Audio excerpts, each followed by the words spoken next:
Hi, and welcome to a short video on guardianship in Kentucky. My name is Laura Clark, and I'd like to share with you our family story.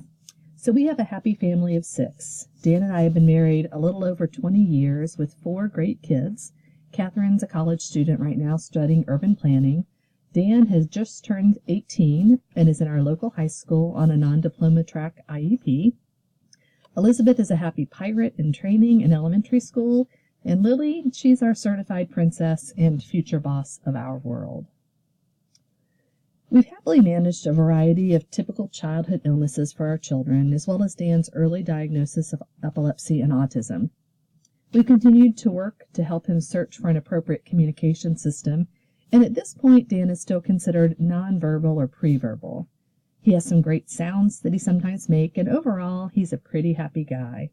As you can see in the top left photo, and as you would expect of any person who does not have a reliable system of communication to express his wants and needs, Dan is also sometimes not very happy, and he expresses that in a variety of ways. Some of them safe, like the face he made, and by grabbing your hand to get your attention, and sometimes those ways are not so safe, like pulling someone's hair or attempting to pull them to the ground. As Dan is now 5'9" and has some significant muscle mass, this can be very problematic for caregivers, peers, and others. From very early in Dan's life, when doctors told us that he would require continued and significant support for the rest of his life, we've always had our eyes on Dan's future. We read all the literature, asked lots of questions, and we started this early. As each milestone happened, the first day of kindergarten, the first day of middle school, the onset of puberty and becoming a teen at 13, the first day of high school, turning 16, and not opening a driving manual, not getting to prom, but getting all the prom and homecoming emails, and knowing that was not a part of Dan's future because those events were too loud and too stressful for Dan, we knew we were preparing for a different future. One where we would have to stand before strangers and ask them to allow us to continue caring for our child. We knew guardianship was in our future. Examples of some resources we consulted included the KentuckyJustice.org page, the Kentucky government's website, Learning Resource Center websites, and we looked at materials given to us by the school district and by various social service agencies, by parent advocacy groups. We read all the literature from the time Dan was very small. We gathered each required document listed on the forms given to us, and with every further piece of evidence proving that our son required our 24-hour support, another piece of our hearts and our dreams were crushed. And we don't say this to be overly dramatic or to invoke sympathy, not because we aren't thankful for every moment we have with our son, or for the fact that he is our very precious son, but because going through a process like this is not only unimaginably difficult, and no matter how much reading we did, we still had no idea of the deep emotional toll such an event could incur. The big day came when Dan turned 18, a milestone of celebration for many, but challenging for us because we knew what this meant. It wasn't our son asking for a big party or a new cool phone, but it was my husband and I heading to the courthouse with our big packet of paperwork. So our celebration was in the county courthouse, in the county attorney's office, answering this question posed to us by a very perky legal assistant. Why do you want guardianship of your son? Why should you have guardianship? And as I was brimming with so much emotion, so many flashback moments in Dan's childhood, I simply answered, let me put it this way. Dan needs help dressing, requires support with toileting, does not have stranger danger and runs into traffic without someone to keep his safe. He needs someone to prepare his meals and help him prep all food. Does this meet the requirements? A lifetime of therapy, of research, of conversation, and attempts to help Dan achieve hundreds of IFSP and IEP goals, and it could all be boiled down to these few sentences at age 18, and they were unbelievably painful to say.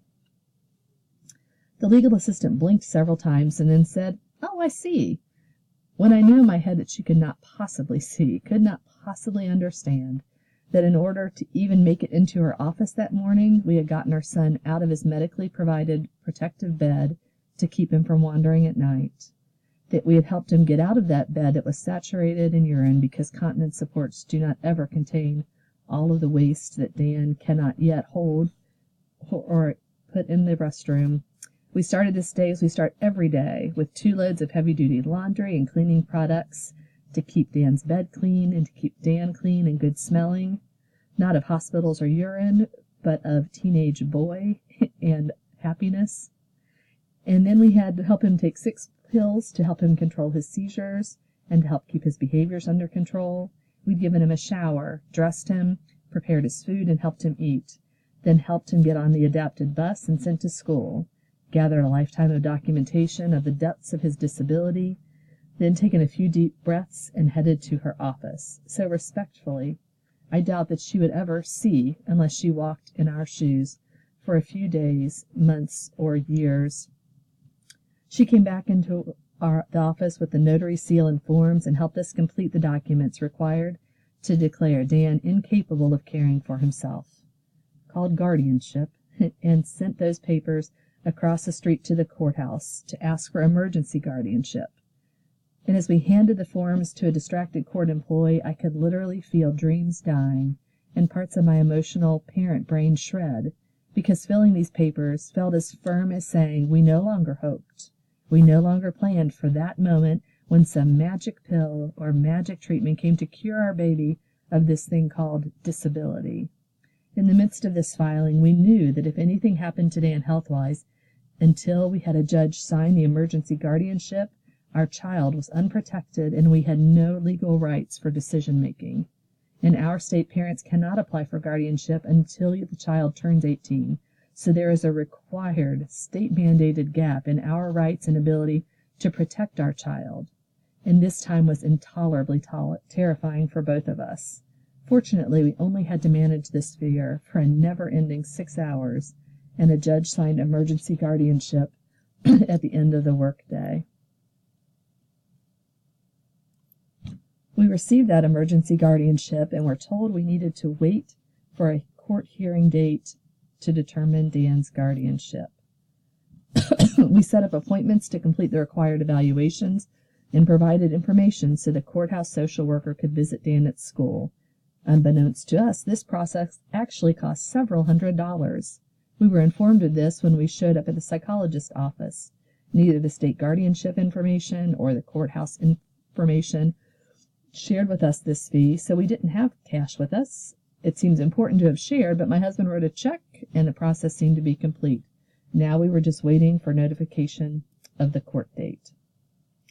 So imagine yourself a few weeks later as I was sitting at our dining room table working when I got a phone call from my husband. "Laura," he said, "the courthouse forgot to send our notices and they have Dan's case on the docket for a jury trial today. Court convenes in 15 minutes. Can you come right now?"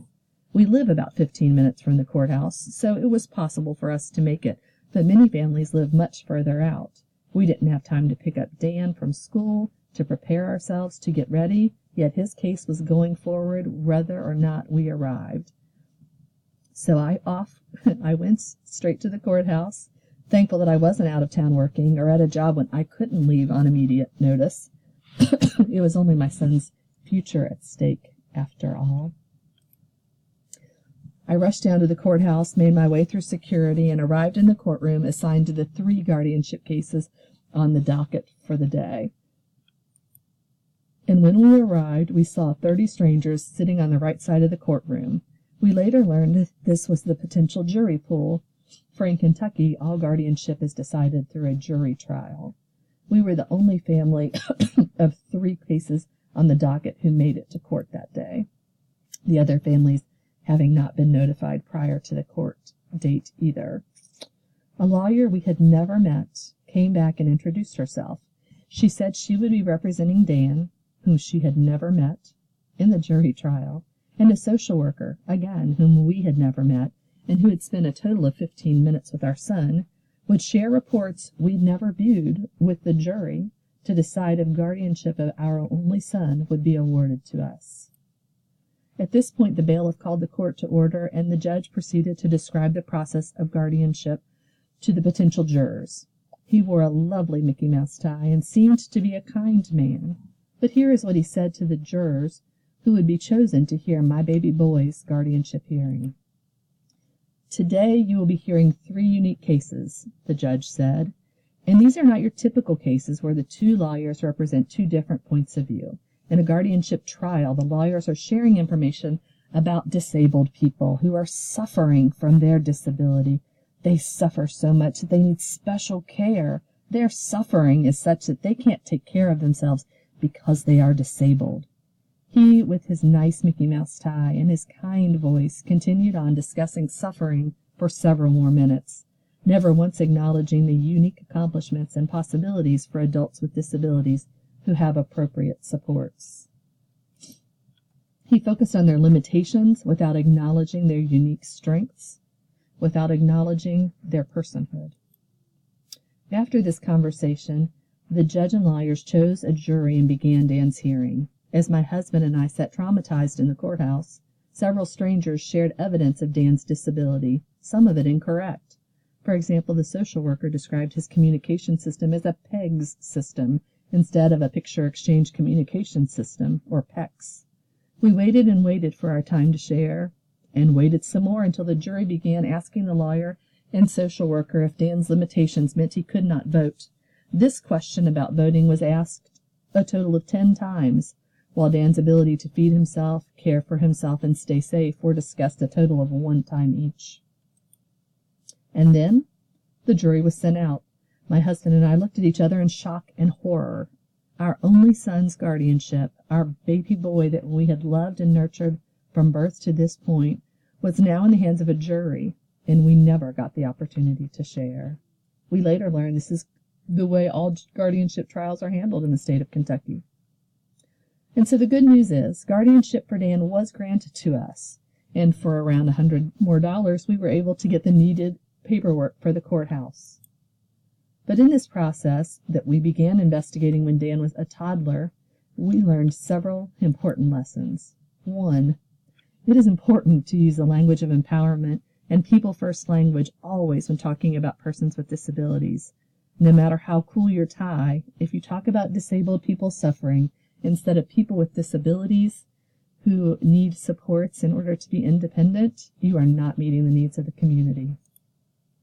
The process itself is time-consuming and very expensive. It's important to prepare families for both of these facts. In total, our process costs several $100s, and if a family chose to hire their own lawyer, the costs escalate even higher. This process should respect and value both the individual with the disability and their families. It's important that we help everyone understand the importance of both respect and communication. Because at the end of the day, guardianship is about one person, one unique individual with a disability, and their families and guardians.